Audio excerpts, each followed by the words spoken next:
This Wartortle has survived this river longer than most. It knows every current, every shadow, and every mistake that gets something killed. It moves through the shallows like it belongs here, but it doesn't. Not yet. Because Wartortle isn't the end of the story. It's the part that has to survive first. Below the surface, it begins its patrol. A Poliwag drifts too close. For a moment, nothing happens. Then the angle changes. Wartortle doesn't chase, it cuts ahead. The tail shifts just enough. A single water burst, and Poliwag is thrown off balance into the weeds. The river reacts instantly. Psyduck flinches on the bank. A sandshrew disappears underground. Even the water feels louder now. Wartortle holds position. It could finish this, but it doesn't, because feeding means something else is coming. And it does. Tentacool, drifting closer, waiting, not hunting, just watching for weakness. Wartortle releases the Poliwag, not mercy, survival. Because in this river, nothing eats alone. It moves inland, away from the water, where it's slower, heavier, more vulnerable. Oddish pull in close as it passes. Rattatas scatter through the grass. Everything knows what it is, and everything knows what it isn't yet. Wartortle pauses. A puddle, just enough water to keep going. But then, the river changes. A sound that doesn't belong here. Sharp, crackling. Wartortle freezes, because it knows this one. Pikachu, standing above the crossing, waiting, because this is its territory. And in water, Pikachu wins. The charge builds, the air tightens. Then, lightning hits the river, and everything locks. Wartortle's body seizes. Not pain, control, gone. The river turns against it. It tries to move, nothing responds.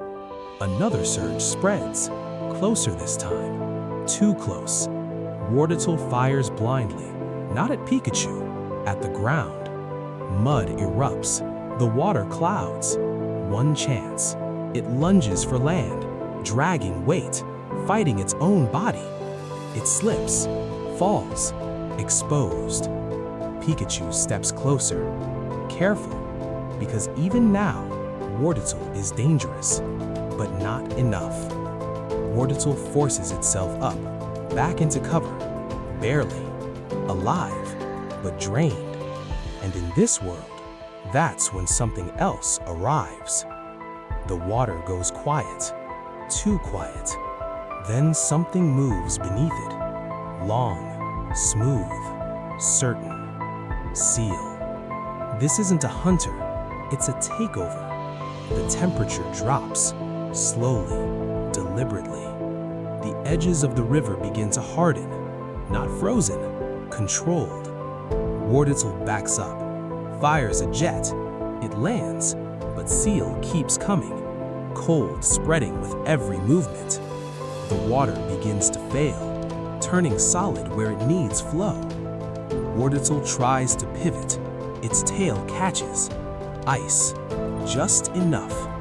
Seel closes the gap and hits hard. Wartortle slides, half in water, half on ice. Nowhere to go, nowhere to fight. Breathing turns visible. Energy drops fast, and something inside it changes. This isn't growth, this is survival. Everything accelerates. Muscle, shell, mass. The body rebuilds itself, because staying the same means dying. Wartortle collapses, then rises again. Different. Blastoise. Now the river feels smaller. Seel stops, just for a moment, because this is no longer the same fight. Blastoise turns, not towards Seel, towards the ice, and fires. The impact shatters everything. Water returns. The river breaks free. Seel charges anyway, but now it meets pressure. A second blast hits, and everything turns. Momentum gone. The current takes over. Ice can't form. Not here. Not anymore. Seel retreats, back into deeper water, where it can still control something, but not this. The river calms, slowly, carefully. Oddish returned to the light. Psyduck watches the water, like it knows something changed. Because it did. This isn't Wartortle anymore. This is something heavier, stronger, more dangerous, but not invincible.